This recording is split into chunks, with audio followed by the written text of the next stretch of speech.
નમસ્કાર દર્શક મિત્રો, લોકમંચમાં આપનું સ્વાગત છે। લોકમંચમાં ચર્ચા કરી રહ્યા છે કે સમગ્ર દેશભરમાં એક તો કોરોનાની મહામારી ચાલી રહી છે, એવામાં આર્થિક સ્થિતિ મોટાભાગના લોકોની બગડી છે, દેશની ઇકોનોમી બગડી છે અને એવામાં ચીન તરફથી જે ઘર્ષણ જોવા મળ્યું છે તે વિવાદ અત્યારે ચાલી રહ્યો છે।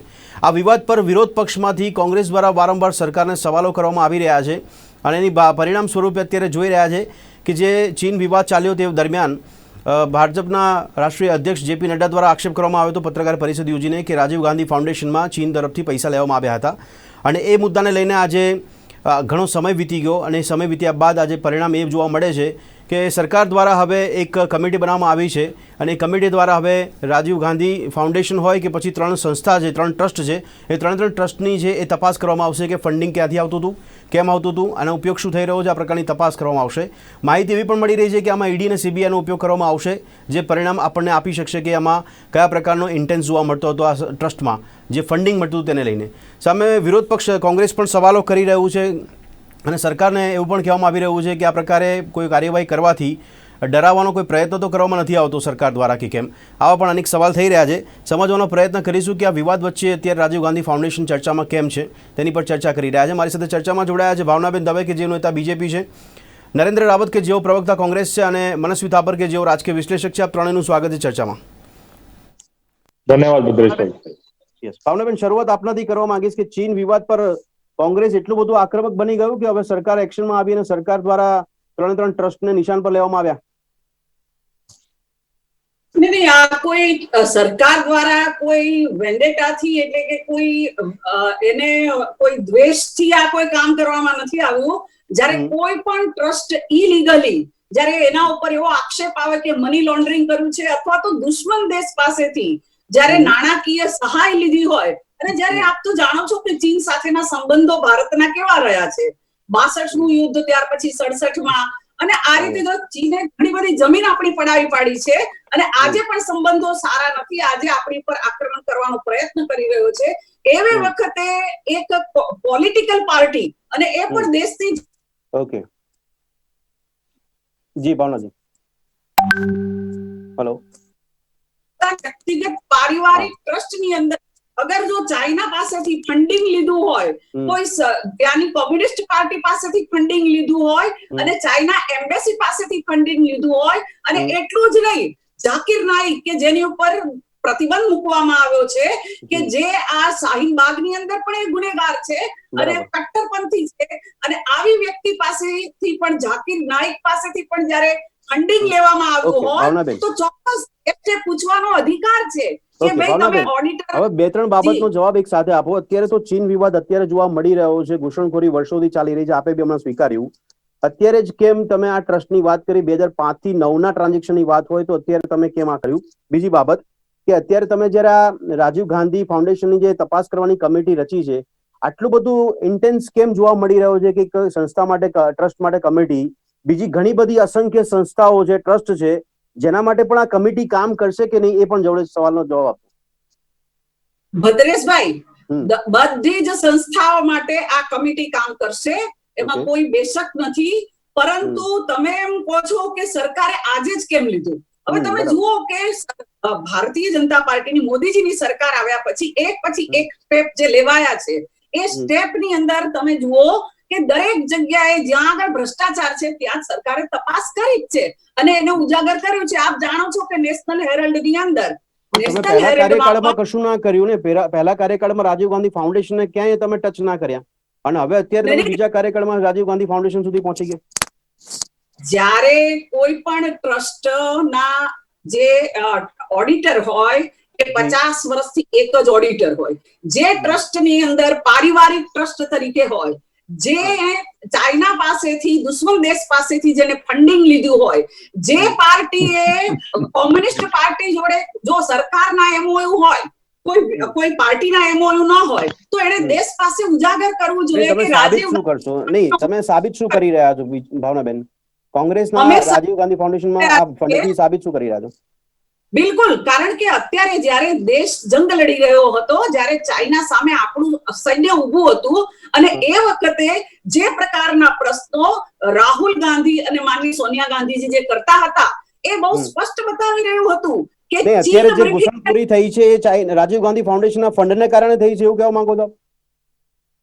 શેની મુદત પૂરી થઈ છે? નહીં, ચીની સૈનિકોની ઘૂસણખોરી અત્યારના સમયમાં જે જોવા મળી લદ્દાખમાં ગલવાન ઘાટી પર ને, એ રાજીવ ગાંધી ફાઉન્ડેશન એના માટે જવાબદાર છે? અરે ભાઈ ભદ્રેશભાઈ, તમે પ્રશ્ન પૂછો છો એ જ એવો વક્ર પ્રશ્ન છે કે જે પ્રશ્ન જ ના હોઈ શકે. રાજીવ નહીં, મને તો ગાંધી તમારા મોઢે સાંભળવું છે કે તમે એવું કહી શકો છો કે રાજીવ ગાંધી ફાઉન્ડેશનને કારણે ચીની સૈનિકોએ ઘૂસણખોરી કરી. રાજીવ ગાંધી ફાઉન્ડેશનની પ્રક્રિયા જેમ નેશનલ હેરલ્ડની ચાલતી હતી, બાકી જે ભ્રષ્ટાચારો માટેના જે ઉજાગર થયા છે, અત્યારે મારી પાસે સમય નથી કે એ બધા કાંડો અહીંયા આગળ ચર્ચા કરું, પરંતુ એટલું ચોખ્ખું છે કે ગૃહ ખાતું હોય, લઘુ ઉદ્યોગ ખાતું હોય, LIC, IOC, SBI bank, હુડકો, IDBI, ONGC, આ બધા જ પાસેથી એચઆરડી મિનિસ્ટ્રી રાજીવ ગાંધીને જે ફંડ જતું હતું, છેલ્લે તો 100 કરોડનું બજેટ એલોકેશન થયેલું છે. તો અધિકાર છે કે એનો ઉપયોગ એમણે ક્યાં કર્યો? આ અધિકારના રાહે આજે આપણે એમને તપાસ કરી રહ્યા છીએ અને એ અધિકાર સરકારનો. નહીં, પણ તમે જે રીતે જે સિચ્યુએશનમાં સવાલ પૂછો ત્યારે પ્રજાને કદાચ શંકા જાય છે કે તમે એવું તો કહેવા નથી માંગતા ને કે અત્યારે ચીની ઘર્ષણ થયું છે સૈનિકોનું, એ કદાચ આનું પણ એક કારણ છે. એટલા માટે ભાવનાબેન એક જ મિનિટ, નરેન્દ્રભાઈ તમે જવાબ આપો. ભાવનાબેનનો સૌથી પહેલા તો સ્વીકારો છો કે નહીં કે રાજીવ ગાંધી ફાઉન્ડેશનમાં ફંડ મળ્યું છે કે કેમ? કારણ કે મારો સવાલ એ છે કે કોંગ્રેસના ઘણા પ્રવક્તા સ્વીકારતા નથી, એટલે પહેલા તો એ સ્પષ્ટીકરણ કરો કે ફંડ મળ્યું હતું કે નહીં, અને એ સંસ્થા ટ્રસ્ટોનો ઉદ્દેશ શું હતો? આ પહેલા સૌપ્રથમ સમજવું જરૂરી છે કે ભારત સરકારને કોઈ પણ ટ્રસ્ટને ઇન્કવાયરી કરવાનો સંપૂર્ણ અધિકાર છે અને એ બાબતમાં ઇન્કવાયરી કરી શકે છે. એમાં રાજીવ ગાંધી ફાઉન્ડેશન હોય, ઇન્દિરા ગાંધી મેમોરિયલ હોય અને કોઈ પણ ટ્રસ્ટ હોય. વાત એ છે કે કોઈ પણ ટ્રસ્ટની પ્રક્રિયામાં ડોનેશન કોઈ પણ સંસ્થા, કોઈ પણ દેશ, કોઈ પણ આપી શકે છે. પહેલા તો બેનની જ્ઞાન પર મારે ભારતીય જનતા પાર્ટીનો સીધો પ્રશ્ન છે. અત્યારે જ બેને ચીનને દુશ્મન દેશ ડિક્લેર કરી દીધો, એની સાથે વ્યવહારો ન થવા જોઈએ એવું સ્પષ્ટ કહી દીધું. બેન, હમણાં જ આપણે ચીનમાંથી આપણે માનનીય સરદાર પટેલનું પૂતળું બનાવીને લાવ્યા છે. હજારો કરોડના પ્રોજેક્ટ છે આપણા, અને ડોનેશન લેવું ગુનો નથી. તમે ડોનેશન લેવું ક્યારે પણ ગુનો ન હોઈ શકે. પહેલી વાત, તમે કઈ ચાઇના સાથે એ પ્રકારનો વ્યવહાર આજે બંધ છે. તમે સત્તાવાર રીતે ભારતીય જનતા પાર્ટીના પ્રવક્તા તરીકે કહી શકો છો કે ચીન સાથે વ્યવહાર બંધ છે. દુશ્મન દેશ નથી. પહેલા તો એમને બોલવું ના જોઈએ. એનું ખંડન કરું છું, એનું ખંડન કર. બેન, વાસ્તવિકતા સ્વીકારો. દુશ્મન દેશ હોય તો આપણો વ્યવહાર નથી ચાલતો, આપણા કરારો નથી.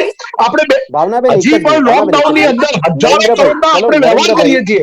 તે દુશ્મન સાથે ધંધો કરી શકાય, એનું ડોનેશન ના લઈ શકાય. ડોનેશન લેવું કોઈ પણ ટ્રસ્ટનો અધિકાર છે. એક મિનિટ ભાવનાબેન, નરેન્દ્રભાઈ પહેલા આ બી ક્લેરિફાય કરી લો ને કે આજે કરી રહ્યા છે બરાબર કામગીરી કરી રહ્યા છે તો કોઈ ઇન્ટેન્સ છે સરકારનો આની પાછળ એવું આપ કહેવા માંગો છો? કારણ કે હજી તો કહેવાની વાત છે. બેન વચ્ચે કૂદી પડ્યા. બેનને હું એટલું જ કહેવા માંગુ છું કે ભારતીય આપને સ્પષ્ટ રીતે આ જે એનજીઓ ની જે તપાસ કરવામાં આવી રહી છે, સીધા જ રાહુલ ગાંધી, સોનિયા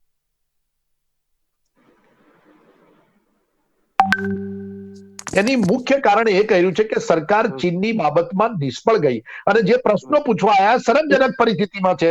અત્યારે લોકડાઉનની પરિસ્થિતિમાં જે પ્રકારની પરિસ્થિતિનું નિર્માણ થયું છે એને ઢાંકવા માટે આ ચીનની એક ઘટના બની છે અને એની અંદર જે પ્રશ્નો પૂછ્યા જવાબ નહીં આપી શક્યા. ભારત સરકારે હલકી માનસિકતા અને બદલાની ભાવનાથી અને કોંગ્રેસ પક્ષને આ પ્રકારની ઇન્કવાયરીઓમાં કરી શંકાનું સહેજ પણ ડર નથી. અમે તૈયાર છીએ. રાહુલ ગાંધીએ સ્પષ્ટ કહ્યું છે. ના, એનું કારણ છે, તમારે કરવાનું છે તો કામ કરતા નથી. અમે નાસી જવાના નથી, અમારા ટ્રસ્ટો નાસી જવાના નથી. એના હિસાબો પણ જોઈ શકો છો.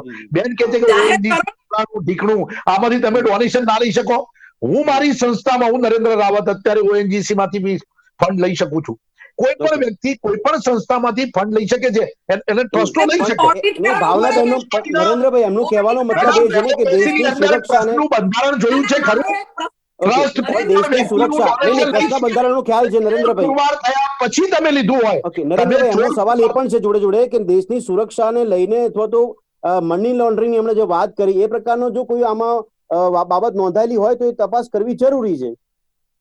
Prevention of money laundering act મુજબ કોઈ પણ થયું હોય તો એ તૈયાર છે તપાસ કરવા માટે. તપાસની તો અમે ના પાડતા જ નથી. નરેન્દ્રભાઈ, આ તમારી કોન્ટ્રીબ્યુશન સરકારે રેગ્યુલેશન તમને એ જ કહેવા માંગુ છું. અમે ઇન્કવાયરીની ના નથી પાડતા. તમે તમારી સરકાર આવ્યા પછી શું કામ કરી રહી છે એ બાબતની ચર્ચા નથી નહીં, કરવી. નરેન્દ્રભાઈ, સરકારનું ઇન્ટેન્સ શું લાગે છે આપને? આપ ના નથી તમારી પાડતા તો ઇન્ટેન્સ સરકારની શું છે માનસિકતા સરકારનું? એ ટાઈપની છે, તમે હા. કશું કરી શકો એમ જ નથી. કામ કરતા વ્યક્તિઓ કે વિરોધ પક્ષ તમારી સામે જ્યારે પ્રશ્નો લઈને આવે ત્યારે એના પણ સામે નરેન્દ્રભાઈ, બધી શંકાના સંસ્થાઓ પ્રશ્નો સામે ઉભા આ કરી તમે પ્રકારની એના પર ઇન્કવાયરી. ભાવનાબેને કીધું નરેન્દ્રભાઈ કે આ કમિટી છે, બધી જ સંસ્થાઓ સામે કામ કરશે જે સંસ્થાઓ પર ખરેખર કોઈ પ્રકારના ડાઉટ છે. હું શરત મારીને કહી દઉં છું, કોઈ પણ ઇન્કવાયરી થવાની નથી. ભારતીય જનતા પાર્ટીના ટ્રસ્ટોની કલ્પના કરશો તો તકલીફ ઊભી થશે તમને. એ ડેમોક્રેસી સ્ટ્રક્ચરની અંદર તમે પાર્ટીના ડોનેશનમાં તમે કેટલા ડોનેશન લીધા છે એની બાબતમાં તો ચર્ચા કરી શકાય એમ નથી. બેન, આ ડેમોક્રેટિક કન્ટ્રી છે, લોકશાહીમાં ભાવનાબેન, એક જ પહેલા મિનિટ, સમજવાની કોશિશ કરો મારી. પહેલા મારી બેન સમજવાની કોશિશ કરો મારી વાત. તમે બોન્ડની વાત કરો, ઇલેક્ટ્રોનિકલ હું એ જ કહું છું. હા, બધી જ વાત કરું છું. એમને એ જ કહેવા માંગુ છું, આપણું એક લોકશાહીના સ્ટ્રક્ચરની અંદર દરેક પાર્ટીને ડોનેશન લેવાનો અધિકાર છે. એ પ્રકારે જી ટ્રસ્ટના બી બંધારણ એ પ્રકારે છે લોકશાહીમાં કે કોઈ પણનું ડોનેશન લઈ શકે છે. હા, કોઈ પણ વ્યક્તિ કે કોઈ પણ સંસ્થા ચોર ડિક્લેર થઈ હોય, કે દેશ કોઈ દુશ્મન ડિક્લેર થઈ ગયો, એના પછી તમે ટ્રાન્ઝેક્શન ઠીક છે કરો તો નરેન્દ્રભાઈ, ચોક્કસથી તમને એ શંકાના દાયરામાં તમે આવી શકો એમ છો. ભાવનાબેન, એમના વાતનો એક જવાબ આપો. ભાવનાબેન, જ્યારે તમે તો ચીનને દુશ્મન દેશ ડિક્લેર કરી દીધો. નહીં, બેન, ચીન ભાવનાબેન, સાથે સવાલ વ્યવહાર એક છે ચાલુ છે, કે 2005 ધંધા રોજગાર થી ચાલુ છે, 2009 ના ટ્રાન્ઝેક્શન ચાલુ છે છે. સ્વીકારે છે નરેન્દ્રભાઈ. 2005 થી 9 ની વચ્ચેના ટ્રાન્ઝેક્શન આપે કીધું એ પ્રમાણે કોઈ પણ documents હું તો available મેહુલ છે. ચોકસીની પણ વાત કરવા માંગુ છું. પણ ભાવનાબેન, એ કિંગફિશરના સમય દુશ્મન દેશ હતો માલ્યાની પણ વાત ચાઇના. કરું છું. ચાઇના દુશ્મન જ્યારે દેશ હતો એ ત્યારે લોકો નથી થઈ ડિફોલ્ટર દુશ્મની. ડિક્લેર થયા એ પહેલા એ લોકો જે તે સંસ્થા નરેન્દ્રભાઈ, મેહુલ ચોકસીએ પણ રાજીવ ગાંધી ફંડમાં પૈસા આપ્યા છે. આ કબૂલ કરીએ છે ને. એ ચોર ડિક્લેર થયા પછી તો તમે કેવા સંબંધો છે એની જોડે? ચોર ડિક્લેર થયા પછી તમે ભગાડી મૂક્યો. તમે અંડર ટેબલ પૈસા લીધા. એ પહેલા એની સંસ્થા એક મિનિટ, ભાવનાબેન, આપણી સરકારે એમને ભાવનાબેન, સરકારે એમને નરેન્દ્રભાઈ, એક લોન જ મિનિટ, આપેલી છે. મનસ્વીભાઈને भी पूछवा सरकारे हो. पैसा मनस्वी भाई आपेला कहते हैं है। पॉलिटिकल एनालिस्ट तरीके आपके साथ हैं. मनस्वी जी, आपको क्या लग रहा है, गवर्नमेंट का कोई इंटेंस लग रहा है इसके अंदर? हमको ये बोलना चाहिए कि नहीं? क्योंकि गवर्नमेंट जिस तरह से एमएचए की तरफ से गाइडलाइन के तौर पे किया जा रहा है, कमेटी बनाई है, इंटर्न मिनिस्ट्रियल कमेटी देखने को मिल रही है. आपको क्या लग रहा है मनस्वी जी, ये इसी समय पे ये राजीव गांधी फाउंडेशन का इश्यू उठाने की कोई वजह लग रही है और इसके पीछे कोई मंशा आपको दिख रही है पॉलिटिकल पॉइंट ऑफ व्यू से? आपके दो प्रश्न है, एक है टाइमिंग के ऊपर और दूसरा इंटेंशन के ऊपर। हाँ, यस, सही है भद्रेश भाई? जी जी सही है. देखिए, टाइमिंग, राजनीति में टाइमिंग अगर नहीं होगा तो कहाँ टाइमिंग होगा। और राजनीति में टाइमिंग तो चलता रहता है और इसमें कोई गलत बात या सही बात तो है नहीं। अगर कुछ भी गलत होगा, अगर राजीव गांधी फाउंडेशन में हो या राजीव गांधी चैरिटेबल ट्रस्ट में हो या इंदिरा गांधी मेमोरियल ट्रस्ट में कुछ भी गलत होगा, तो वो आज हम बात करें या 2 साल बाद बात करें या 3 साल पहले करते, वो इरेलेवेंट है। गलत गलत होता है, चाहे वो 2014 में किया गया ट्रांजैक्शन हो या 2005 में किया गया ट्रांजैक्शन हो। जब भी उसकी इन्वेस्टिगेशन होती है, जब भी उसकी इंफॉर्मेशन पब्लिक डोमेन में आती है, उसकी इन्वेस्टिगेशन करने की बात की जाती है। तो ये अब इसको हर तरीके से देखा जा सकता है, क्योंकि देखिए हमारा देश एक राजनीतिक देश हो चुका है। हर चीज को हम राजनीति के तौर पे लेते हैं। आदमी मरता है तो उसके ऊपर भी राजनीति की बात करते हैं, और चाइना देश में घुसता है और उसको पीछे भेजते हैं, उसमें भी राजनीति करते हैं। तो ये देश का जो राजनीतिक अंडरस्टैंडिंग है हमारे देश का, बहुत खराब हो चुका है। हर चीज को राजनीति से रिलेट करना एक आदत बन गई है पक्ष विपक्ष दोनों की, और उसमें कुछ जनता को कुछ नहीं मिलता। मैं अभी इन्वेस्टिगेशंस की, जब आपकी इंटेंशंस की बात मैं आपको बताना चाहता हूँ बद्रीश भाई। 2G केस हुआ, उसका इन्वेस्टिगेशन हुआ, दिसंबर के महीने में 2 साल पहले सब लोग छूट गए। सीबीआई स्पेशल कोर्ट ने सबको छोड़ दिया। अजीत पवार ने बीजेपी की सरकार के साथ जब हाथ मिलाया तो उनके 9 इरिगेशन स्कैम जो थे सीबीआई ने माफ कर दिए। तो ये सिलेक्टिव जो अप्रोच है, बिल्कुल, ये दुख की बात है। देश में अगर कोई भ्रष्टाचारी है, चाहे वो रेड्डी ब्रदर्स हो कर्नाटका के, चाहे रॉय हो बंगाल का, मुकुल रॉय हो बंगाल का जिसने गलत किया हो, चाहे नारायण राणे हो जो अभी बीजेपी में ज्वाइन कर दिया हो, जो गलत है वो गलत है। आप एक पार्टी से छोड़ के नहीं भावना बेन, એમનું કહેવું છે કે સિલેક્ટિવ કાર્યવાહી કેમ? ना मेरी आदत है। अगर आप मेरे बड़े आपको बोलना है तो आप पहले बोलिए। ભાવનાબેન એમનો જવાબ આપજો તમે, સિલેક્ટિવ એપ્રોચ કેમ હોય છે સરકારનું? एक मिनट भावनाबेन बोलो। मनस्वी भावनाबेन, अगर पहले आपको बोलना आप बोल लीजिए, मैं चुप रहता हूँ। आप बड़े हैं, मैं मनस्वी जी आप बताइए, फिर आपका जवाब देंगे भावना जी। आपको बहुत सुनती हूँ मनस्वी जी, आपके साथ बहुत डिबेट की है। अगर आप विश्लेषक है तो आप न्यूट्रल रहिए। आप सिलेक्टेड को पसंद करते हैं। भावनाबेन एमનો સવાલ તો ન્યુટ્રલ જ છે ને, એમનું કહેવું એ છે वो विश्लेषक की तरह विश्लेषण कर रहे हैं, ये વિશ્લેષણ કરી રહ્યા છે, એ બધાની વાતો યાદ કરાવી રહ્યા છે। એમનું કામ એ છે કે આપણે આજે ચોરી કરી તો તમારા કેટલા ચોર હતા, એની એ ચોરો પર તમે શું પગલા લીધા, એ બાબતની વાત કરી રહ્યા છે। જવાબ આપજો। યસ मनस्वी जी आपकी बात आगे कंटिन्यू करेंगे। भावनाबेन हमने बोली रहा पहला।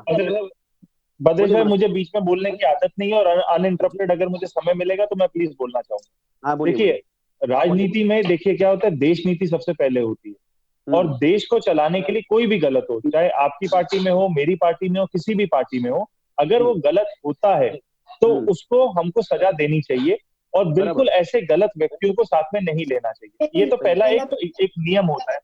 दूसरी चीज ये होती है कि जो भ्रष्टाचारी है उसका भ्रष्टाचार सामने आना चाहिए। देखिए क्या होता है कि एक होता है, जैसे 2G केस था, उस समय में अगर मैं आपको बात करूं कि उस समय में इंडिया अगेंस्ट करप्शन की मूवमेंट हुआ, सब कुछ हुआ, CWT हुआ, 2G हुआ, कोलगेट हुआ, तो एक ऐसा एक अंडरस्टैंडिंग था कि कांग्रेस एक भ्रष्ट पार्टी है, कांग्रेस ने भ्रष्टाचार किया है। अभी मेरा सवाल ये है, 2012, 13, 14 में भ्रष्टाचार के स्कैम हमारे सामने आए, उसके बाद उनकी कार्रवाई क्या हुई, कार्रवाई हुई और उसमें से कितने लोग अंदर गए हैं? आज तक इस देश के 70 साल के इतिहास में कितने भ्रष्ट मंत्री या कितने भ्रष्ट व्यक्ति, राजनीतिक व्यक्ति देश में अंदर गए हैं? सिर्फ एक लालू प्रसाद यादव है जो फोटो स्कैम में, चारा घोटाला में अंदर, बिल्कुल बिल्कुल, बाकी सब क्यों नहीं अंदर जाते? बाकी लोग कैसे? चिदम्बरम जी जामीन पर है, सोनिया जी जामीन पर है, राहुल गांधी भी जामीन पर है। ये उनका फिक्स जवाब है इनका कि ये लोग बेल पे हैं। भद्रेश भाई देखिए, ये इनका फिक्स जवाब नहीं है। मैं क्या चाहता हूँ, देखिए बीजेपी एक ताकतवर पार्टी है, बीजेपी एक बड़ी पार्टी है। अभी ये इन्वेस्टिगेशन कर रहे हैं, इन्वेस्टिगेशन के टाइमिंग पे मैं राजनीति में टाइमिंग को कभी क्वेश्चन नहीं करता हूँ, कभी भी कोई भी कर सकता है। अब इस इन्वेस्टिगेशन को कंप्लीट करें। देखिए 2005 और 8 के मुद्दे ये लेके आ रहे हैं, इस इन्वेस्टिगेशन को पूरा कंप्लीट करें, फटाफट कंप्लीट करें।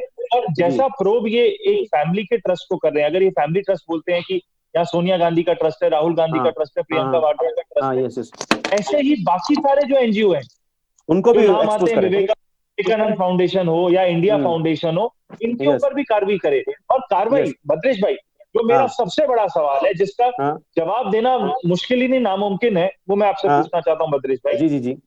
इलेक्टोरल बॉन्ड का जो मुद्दा है, इलेक्टोरल बॉन्ड में हमको पता ही नहीं है डोनर कौन है। इलेक्टोरल बॉन्ड, बिल्कुल 2019 का रिपोर्ट आपको बताता हूँ, इलेक्शन के पहले 61% ऑफ बीजेपी की फंडिंग जो होती है, सबसे फंडिंग बीजेपी, 1450 करोड़ आपकी बात सही है, बॉन्ड से फंडिंग, उसमें भी पता नहीं ये जवाब लेने की कोशिश तो हो रही है देश में। मैं आपसे ये भावनाबेन से यही पूछना चाहूंगा। भावनाबेन, એમના સવાલમાં એક વસ્તુ એડ કરી દઉં છું।